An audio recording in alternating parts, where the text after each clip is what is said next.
So let's get 2 minutes on the clock and your time starts now.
Ah, poor little Johnny.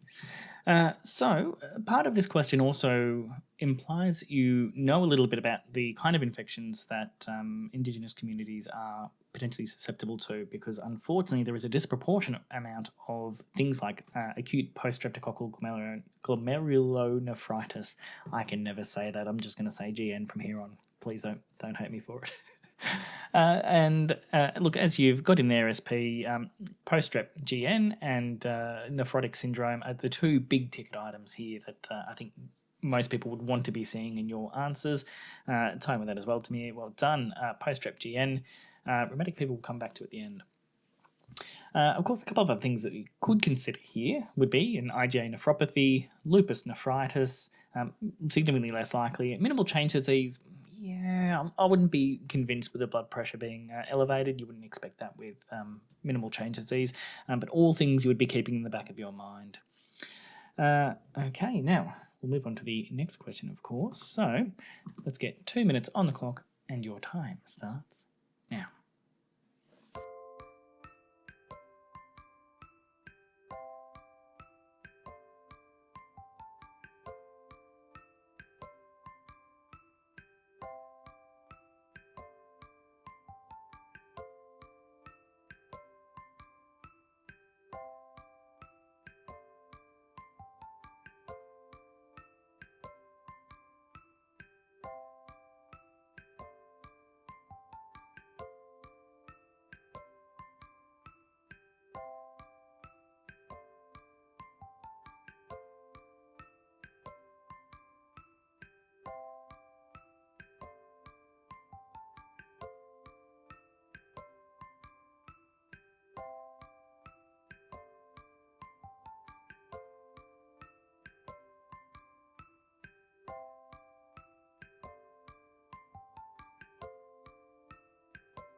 All right, time is up, and here the answers we would have here, as you've put in rather nicely.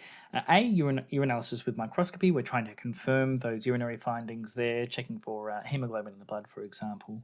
UEC to directly assess our renal function. Anti-streptolysin O titer. This is to confirm if we're looking at a strep infection, obviously.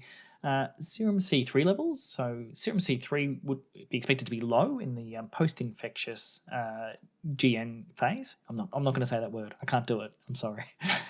You could do a C4 level as well if you want to be really thorough, which you would expect to be normal in this setting.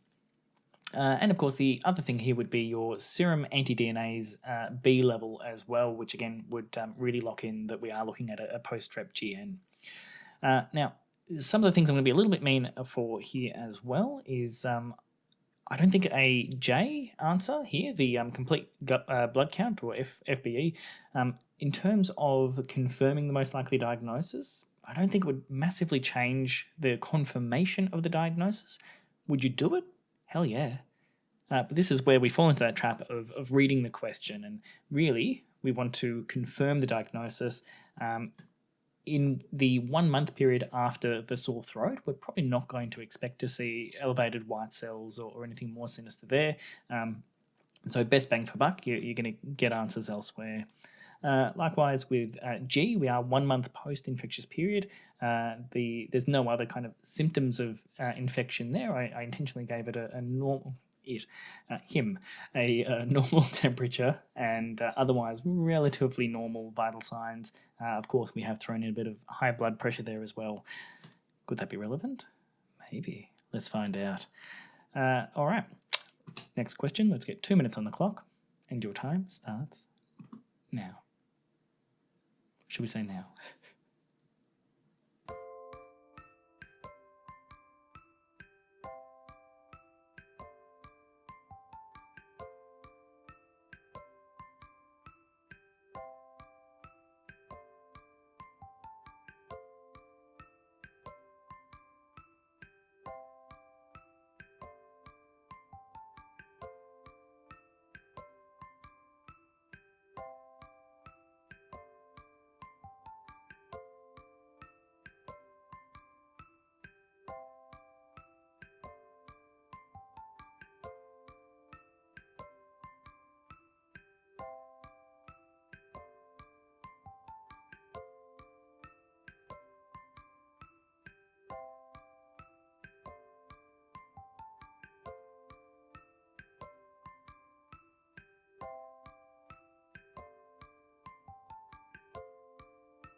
All right, time is up.